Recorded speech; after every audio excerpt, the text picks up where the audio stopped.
Joe Biden talking about the West Coast wildfires today, hitting the larger threat of climate change pretty hard. We have to act as a nation.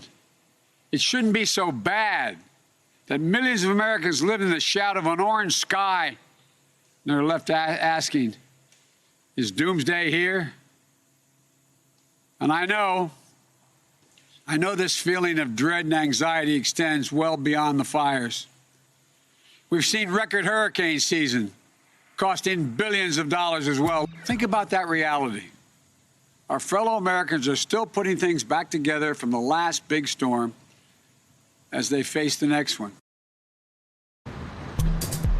NBC News correspondent Mike Memley is in Wilmington, where the former vice president spoke today. Mike, Biden also took some swipes at President Trump. Here's one of them.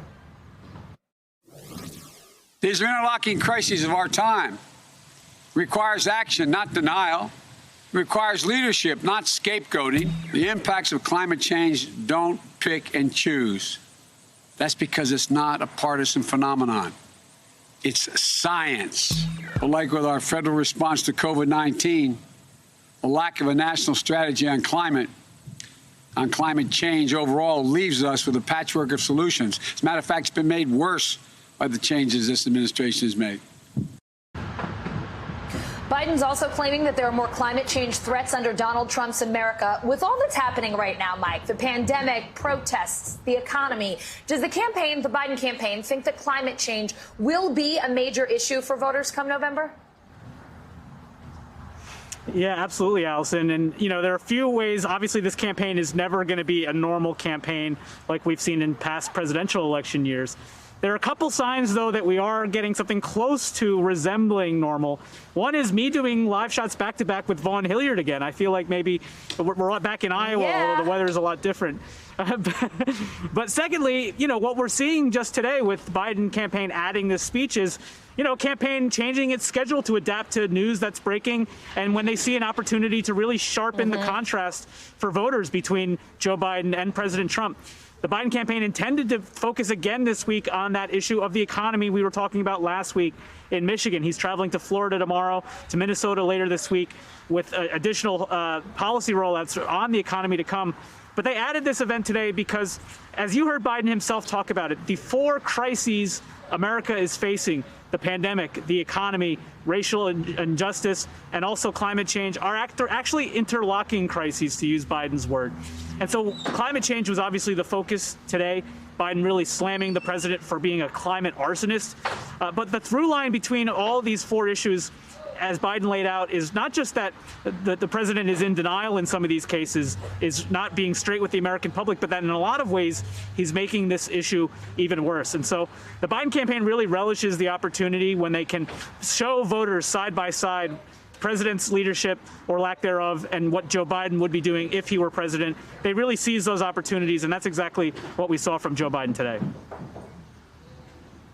Mike, let's talk about Senator Kamala Harris. She's heading to her home state of California. She will most likely keep driving home the differences between these two campaigns. But how about when she meets with local leaders and fire officials? What'll be the focus there? Yeah, the headline in the LA Times this weekend read California's climate apocalypse. The pictures there are just incredible. And so there's been some questions about maybe whether Joe Biden should be the one heading to California. But the Biden campaign obviously sees this as an issue that's tailor-made for Senator Harris. She's the junior senator from California. She has relationships that she's built with some of these local officials. So in many ways, they see her as the perfect person to be able to go in and be the first envoy from the campaign in seeing this crisis firsthand. And we know, of course, that just like Joe Biden, we expect to hear her in her remarks that she might be delivering over the course of her visit, linking these natural disasters, not just the fires in California, but the storms we're seeing with a hurricane bearing down on the Gulf Coast again, flooding elsewhere, the issue of climate change. She talked about it a little bit over the weekend in an interview. Let's take a listen. Well, I think that people have to understand that this is everyone's issue. I've talked with my colleagues who represent our neighboring states who are dealing with the same thing. And by extension, if you look at the tragedies that people on the Gulf Coast have faced because of other extreme weather conditions, I think most Americans should understand that we are all being impacted and people are dying because of these extreme climate changes. So California, not a battleground state, but of course it is Senator Harris's home state. And while she's out west, she will use the opportunity to visit one of those battleground states nearby, the state of Nevada. And of course, the Latino vote's so important there, as it is where Joe Biden's heading this week, to Florida. Yeah, a couple questions on both of those issues, Mike. Let's start with Joe Biden voting early in Delaware's primary today because he's heading to Florida tomorrow. He's getting some major help from one of his former primary rivals. What can you tell us there? Yeah, there's remember when Mike Bloomberg, the former mayor of New York, who entered this Democratic primary late and ended up getting out of there just as quickly as he got in a lot of ways. He promised to help do everything he could to fund the party and help the nominee go toe-to-toe with President Trump, who entered this race with a decided financial advantage.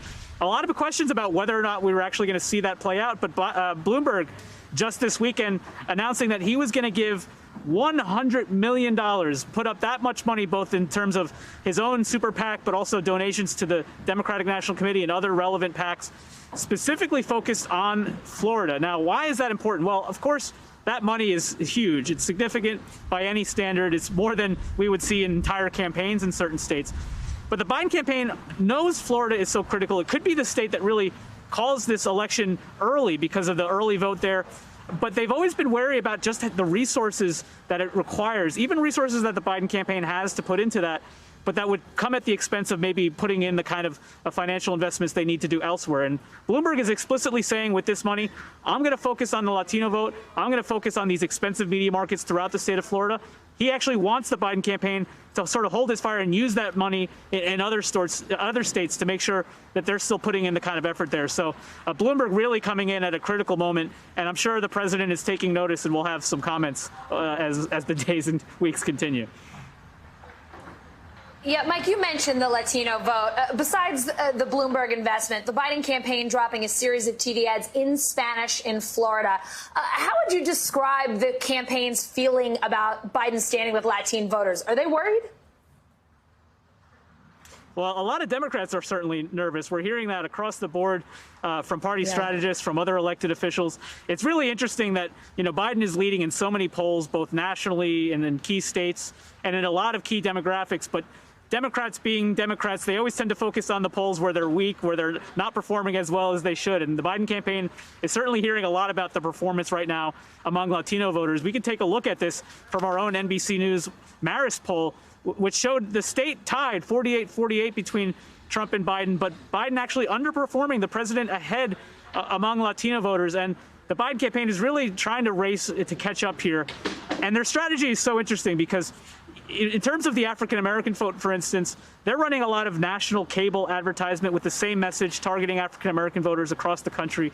But when it comes to the Latino vote, the message that they might put on the air in Arizona or Nevada is going to be different targeting Latino voters in Florida or in other states. And there's good reason why. For instance, I think the issue that is most concerning to them when it relates to Florida, the socialist attack from the president, his campaign, is especially hurting them in South Florida, where there are a lot of Cuban Americans. That has a special salience there, Allison.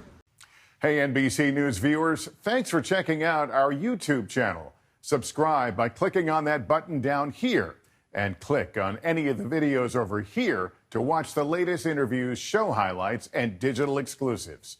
Thanks for watching.